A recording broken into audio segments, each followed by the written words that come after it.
Britain ప్రధాని కీర్ స్టార్మర్తో చర్చ సందర్భంగా ఆర్థిక నేరగాళ్లు విజయ్ మాల్యా, నీరవ్ మోదీలను భారత్కు అప్పగించాలని కోరారు భారత ప్రధాని నరేంద్ర మోదీ.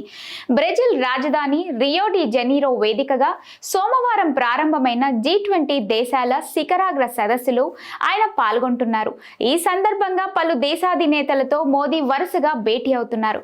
ఈ క్రమంలో బ్రిటన్ ప్రధాని కీర్ స్టార్మర్తో ప్రధాని సమావేశం అయిన సందర్భంగా భారత్కు చెందిన ఆర్థిక నేరగాళ్లను అప్పగించాలని కోరారు. భారత్లో 9,000 కోట్ల మేరకు బ్యాంకు రుణం ఎగ్గొట్టి 2016లో దేశం విడిచి లండన్ పారిపోయాడు విజయ్ మాల్యా. పంజాబ్ నేషనల్ బ్యాంకుకు దాదాపు 14,000 కోట్ల రుణం ఎగవేసిన నీరవ్ మోదీ సైతం విదేశాలకు పారిపోయాడు. ఈ కేసును సిబిఐ, ఈడీ విచారిస్తోంది. దర్యాప్తులో భాగంగా నీరవ్ ఆస్తులను కూడా ఈడీ స్వాధీనం చేసుకుంది. ఈ ఇద్దరు ఆర్థిక నేరగాళ్లను స్వదేశానికి రప్పించేందుకు భారత ప్రభుత్వం తీవ్రంగా ప్రయత్నిస్తోంది.